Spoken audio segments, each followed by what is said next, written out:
et digne de règne, l'agneau est souverain.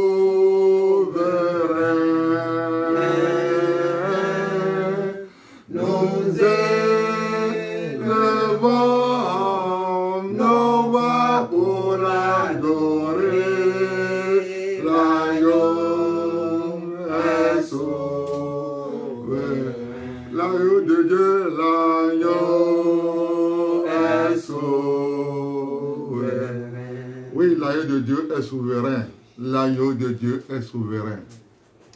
L'agneau de Dieu est souverain. Nous sommes heureux de nous retrouver une fois encore autour de la table du Seigneur. Nous sommes heureux de nous retrouver devant le Saint Trône, le trône de grâce. Oh, c'est une joie pour nous encore ce matin, le dimanche 26 avril 2020, qui est le troisième dimanche après la résurrection de Jésus-Christ. Le troisième dimanche après la résurrection de Jésus-Christ. Je vous ai dit la fois dernière que nous sommes tellement heureux. On est heureux, nous devons nous réjouir. Nous réjouir parce que Christ ressuscité, c'est notre vie. Christ ressuscité, c'est notre vie. Si Jésus était resté encore dans la tombe, si la terre l'a retenu encore, la foi que nous avons serait une foi vaine. C'est pourquoi nous devons nous réjouir. Le peuple de Dieu doit pouvoir nous réjouir, mes frères et sœurs.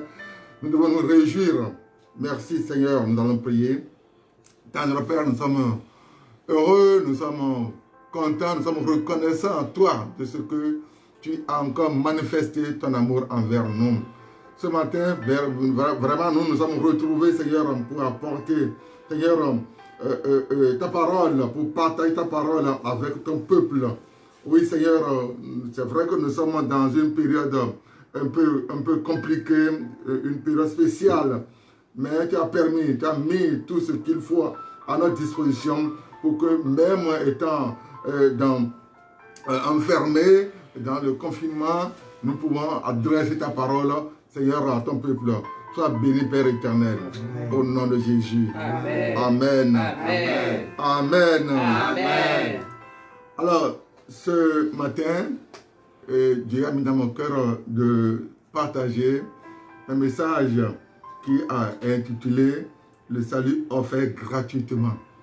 Le salut offert gratuitement. Le salut offert gratuitement. Alors, je l'ai tiré dans le livre d'Ésaïe, chapitre 55. Le verset premier déjà dit ceci. « Vous tous qui avez soif, venez aux eaux. Vous tous qui avez soif, venez aux eaux. » Le verset 3. « Prêtez l'oreille et venez à moi. Prêtez l'oreille et venez à moi. Écoutez et votre âme vivra. Écoutez et votre âme vivra. Je traiterai avec vous une alliance éternelle pour rendre durable mes faveurs envers David. Verset 6 dit ceci. Cherchez l'Éternel pendant qu'il se trouve. Invoquez-le tandis qu'il est prêt. Alors nous voyons dans ce texte que le Seigneur continue toujours de tendre sa main envers nous, envers son peuple, envers nous qui sommes égarés et perdus. Comme la Bible l'a dit, c'est des passages qui me donnent beaucoup à réfléchir, et que le grand Dieu, par son Fils Jésus, puisse descendre sur la terre. Et c'est ce que nous avons lu la fois dernière, de ce que Jésus-Christ est venu chercher ceux qui étaient perdus. Jésus est venu chercher et sauver ceux qui étaient perdus. Il nous a cherchés et c'est pour nous sauver parce que nous étions perdus. Alors, quand je lis ces passages, et lui, le grand Dieu, et que nous qui sommes égarés, perdus, nous qui n'étions pas du tout des enfants de Dieu, qui appartenaient au monde des ténèbres, que Dieu puisse envoyer son Fils pour que le Fils vienne sur la terre pour nous chercher et nous sauver. C'est une grâce que nous avons. C'est pourquoi même encore dans le livre de Matthieu chapitre 11, le verset 28, il était question de ce que Jésus a dit, venez à moi, vous tous qui êtes fatigués et chargés, je vous donnerai du repos. Alors, si je prends ce texte-là et que je tire dedans comme thème, le salut offert gratuitement, effectivement, c'est gratuitement que nous avons ce salut-là. Parce que nous ne méritions pas. Nous ne méritions pas. Tu ne méritais pas ce salut-là. Tu n'étais pas compté dans la famille céleste. Mais le Seigneur a bien voulu que tu ne sois pas rejeté. Et il est dit que Dieu ne rejette pas son peuple pour toujours.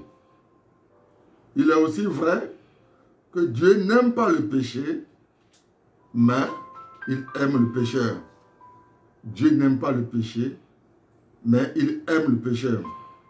Alors c'est Romains, chapitre 11, verset 1 et 2 qui a dit cela. Vous savez que nous sommes africains, nous aimons tellement les proverbes. Et il y a un proverbe qui dit ceci, que un parent, si un enfant n'écoutait pas, n'obéissait pas, que le parent puisse creuser un grand trou et puis jeter l'enfant là, dans ce grand trou-là. Il n'y a pas. Bien que les enfants, nous désobéissons, les enfants désobéissent, les parents, l'amour qu'ils ont, vont les chercher. Et c'est ce que nous voyons de Dieu. Dieu sait que c'est lui qui nous a créés, c'est lui qui nous a enfantés. Et c'est pour cela qu'il veut toujours manifester cet amour envers nous. Et si il est question aujourd'hui de ce que Dieu a donné un salut gratuit, eh bien, n'allons pas hésiter. N'hésitez pas, s'il vous plaît. Et c'est pour cela, que même Dieu a dit dans Jean 3,16, venez à moi. C'est Matthieu chapitre 11, verset 28, ça. Mais Jean 3,16 dit ceci, Dieu, car Dieu a tant aimé le monde. Il a tant aimé le monde. Dieu nous a aimés. Dieu t'a aimé. Il m'a aimé. Sinon, je ne serais pas en train de vous prêcher aujourd'hui. Si j'allais commencer par conter mon histoire à vous, je ne finirais pas mon sermon aujourd'hui. Mais j'étais perdu. J'étais d'une famille totalement anémiste. Mais aujourd'hui, Dieu m'a aimé et il m'a sauvé. C'est pourquoi ce passage, je voudrais que chacun puisse vraiment revisiter, lire, car Dieu a tant aimé le monde. Jean 3,16.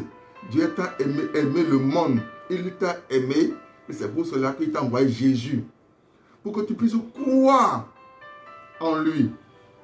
Ta croyance, ta foi que tu as en Jésus-Christ, c'est déjà là le salut qu'il a voulu te donner gratuitement. Car Dieu a tant aimé le monde, il a donné son Fils unique, afin que quiconque croit en lui ne périsse point, mais qu'il ait la vie éternelle. Ce Jésus-là, son arrivée ici sur cette terre, nous allons lire le livre d'Ésaïe, toujours 61. Et vous allez voir un peu ce que la mission, le cahier de charge que Jésus-Christ a. Celui-là que Dieu a envoyé pour ta vie, pour ma vie. Nous allons voir un peu le cahier de charge que Dieu a donné à Jésus-Christ. Ésaïe 61, ça va de verset 1er. L'Esprit du Seigneur, l'Éternel, est sur moi. Jésus dit ceci. L'Esprit du Seigneur, l'Éternel, est sur moi. C'est pour cela quand Jésus-Christ est arrivé, il n'est pas arrivé avec ce nom, Jésus-Christ. Il est arrivé avec le nom de Jésus, Emmanuel.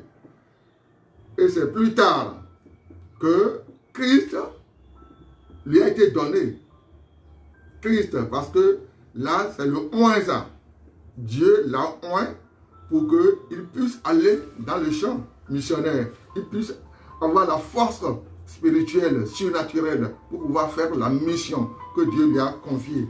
L'Esprit du Seigneur, l'Éternel, est sur moi.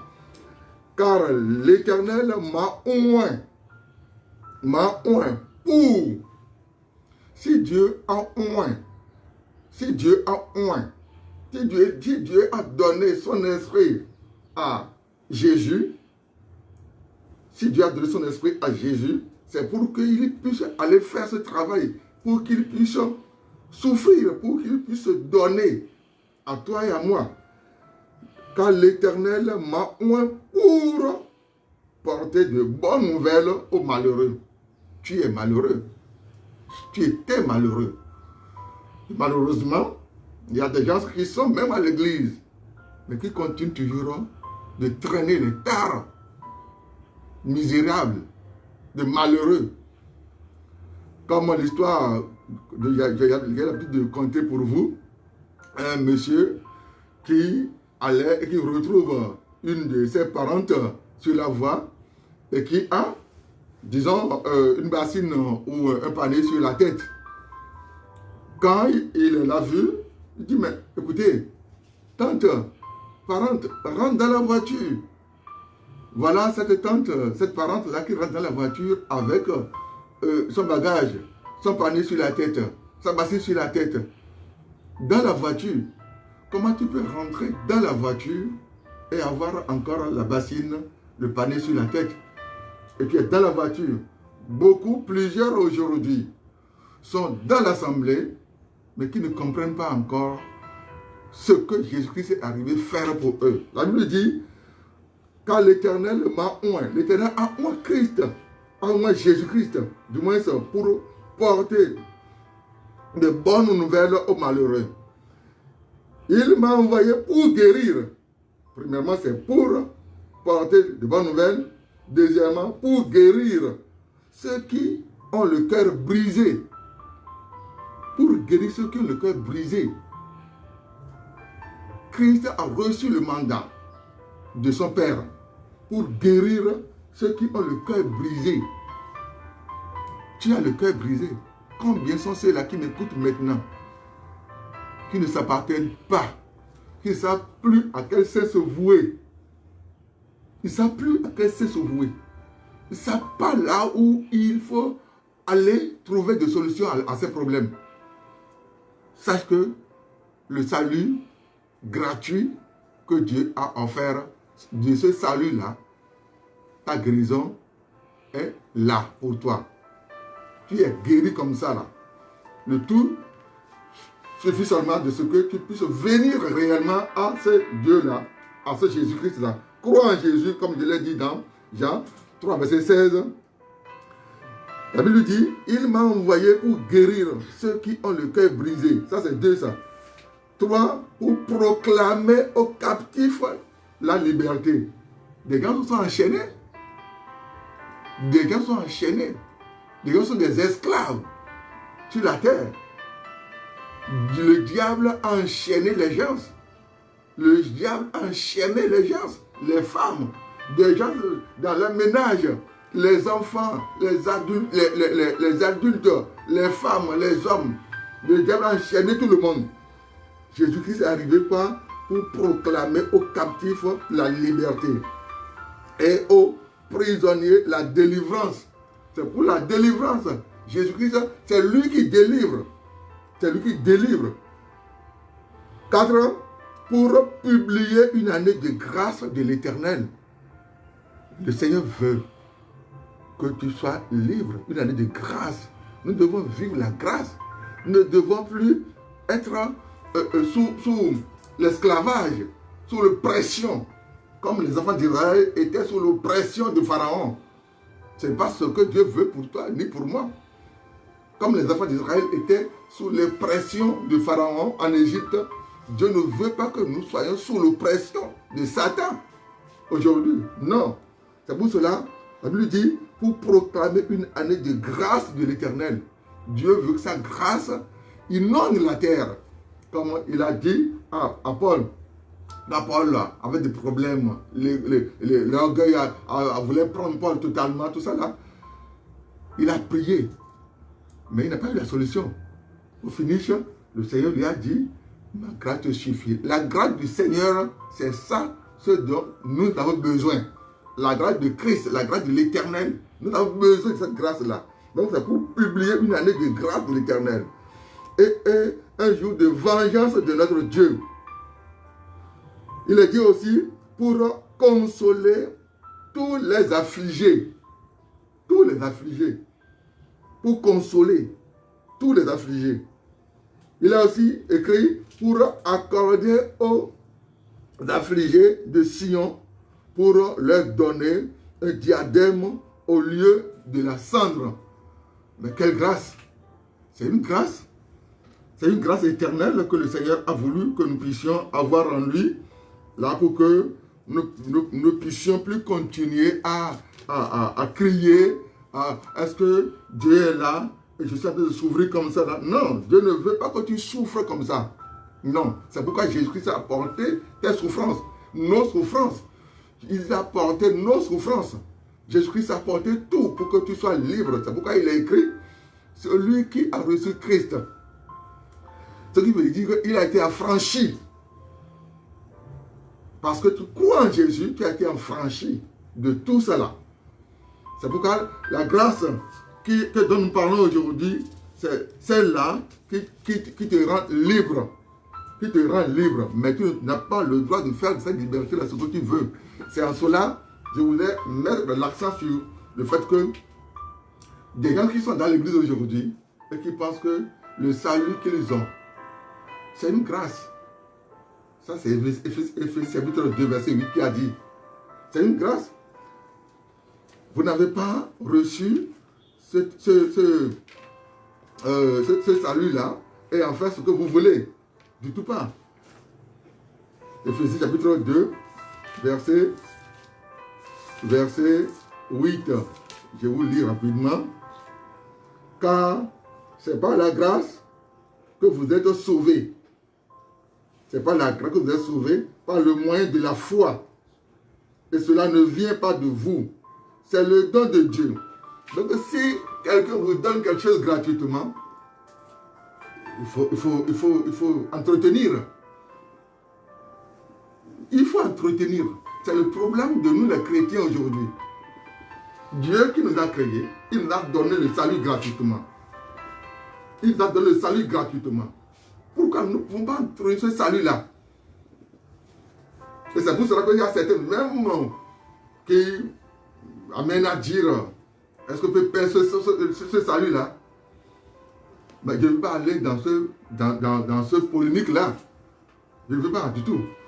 Mais je dis ceci, une fois que tu as reçu gratuitement quelque chose de ton Dieu, comme Jean chapitre 1, verset 11, 12, l'a dit, Dieu a fait de toi, parce que tu crois en Jésus-Christ. En Jésus-Christ, tu crois en Jésus-Christ. Si Dieu a fait de toi ce qu'il voulait que tu sois, ce Dieu-là ne veut pas se renier. Le Dieu ne peut pas se renier. Je te le dis. Dieu ne peut pas se renier. Donc il faut que tu reviennes en toi-même. Reviens en toi-même. Il a dit, elle est venue chez les siens. C'est un salut gratuit que tu as reçu. La parole est venue chez les siens. Et les siens ne l'ont point reçu. Le verset 12 dit ceci. Mais à tous ceux qui l'ont reçu, toi qui as reçu la parole a une puissance. La parole a une force. La parole a une puissance. La parole a une force. Mais à tous ceux qui l'ont reçu, à ceux qui croient en son nom, si tu crois en son nom, Jésus, que Dieu a envoyé, si tu crois en lui, sois rassuré. Dieu ne se renie pas. Dieu ne se renie pas. Ce qu'il dit, il veille sur sa parole.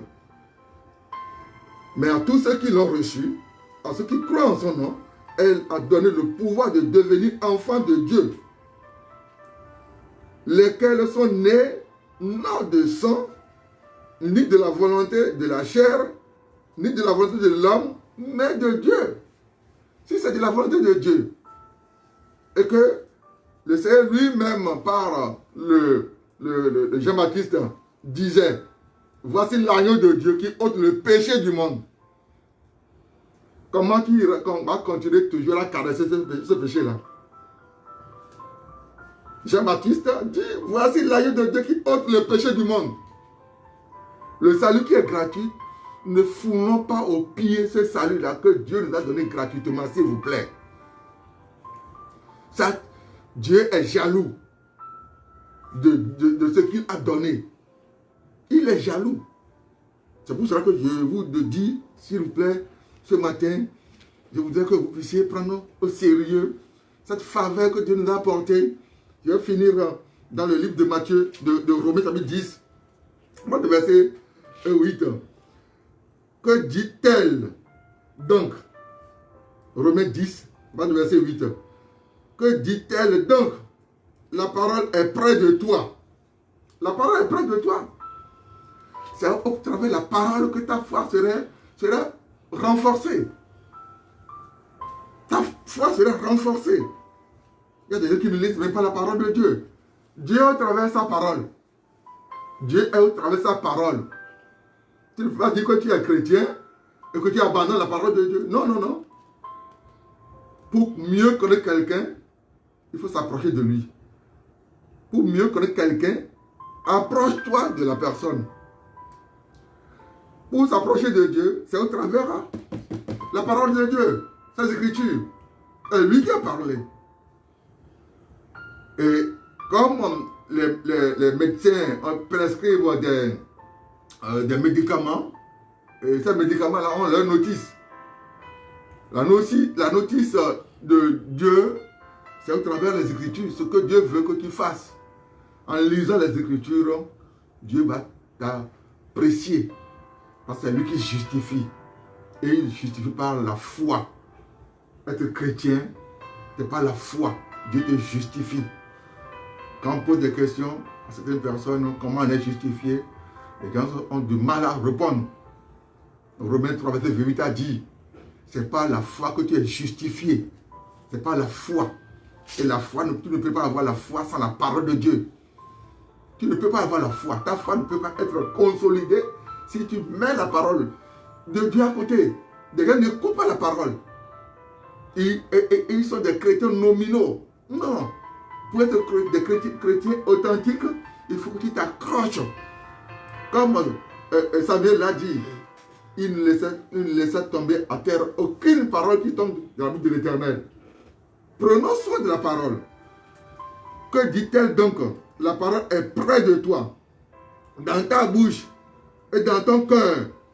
Or, c'est la parole de la foi. Vous comprenez? C'est la parole de la foi que nous prêchons. Paul a prêché que la parole qui te renforce, qui fait de toi, qui t'amène à être sûr que tu es chrétien. Verset 9. Si tu confesses de ta bouche le Seigneur Jésus, et si tu crois dans ton cœur que Dieu l'a ressuscité des morts, tu seras sauvé. Donc ta vie dépend de ta confession. Ta vie dépend de la grâce qui t'a été offerte. C'est-à-dire le salut gratuit qui t'a été donné.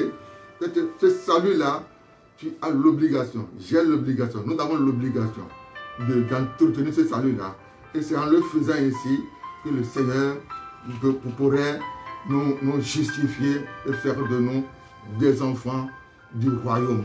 Il est le Père qu'il est, il veut demeurer Père.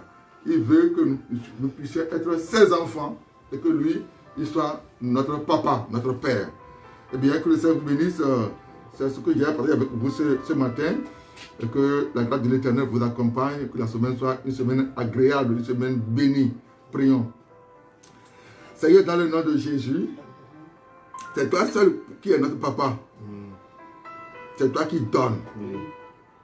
De ce que tu donnes, tu l'entretiens. Et tu veux que nous puissions comprendre cela. C'est toi qui nous as engendrés. Aujourd'hui, Seigneur, nous voyons avec nos yeux de chair beaucoup de choses qui nous font peur et qui nous amènent même à ne pas savoir que, mais tu es Dieu. Si dans le monde, un enfant a des problèmes, il court vers ses parents. Mais nous avons du mal à courir vers toi. S'il te plaît, ce matin, ramène nos cœurs vers toi. Amen, amen. Ramène les cœurs de tes enfants vers toi. Amen. Nous avons dû accepter de ce que nous n'avons plus d'autres lieux où y aller. Tu es le seul vrai Dieu. C'est toi qui nous as conçus. Nous te demandons, Seigneur, de nous aider. Amen. Pour que véritablement nous soyons des chrétiens fidèles, des chrétiens authentiques, des chrétiens engagés. Seigneur, enseigne ta parole. Amen. Dieu, enseigne ta parole. Amen. Mets la crainte de ta parole dans nos vies. Amen. Mets la crainte de ta parole dans nos vies. Amen. Mets la crainte de ta parole dans nos vies. Amen. Père éternel, je bénis, Seigneur, toute l'assemblée. Je bénis, Seigneur, ton église dans le monde entier. Par rapport à tout ce qui se passe aujourd'hui. Et la peur est en train de prendre tout le monde. Seigneur, éloigne la peur de la vie de chacun de tes membres au nom de Jésus. Amen. Nous sommes ton peuple. C'est à cause de nous que tu as envoyé Jésus-Christ. Mon Dieu, mon roi. C'est à cause de nous que Jésus est arrivé sur cette terre. Permets que, Seigneur, le travail que Jésus-Christ avait à faire ne soit pas vrai au nom de Jésus. Amen. Seigneur, merci. Au nom de Jésus, nous avons prié. Amen. Amen. Amen.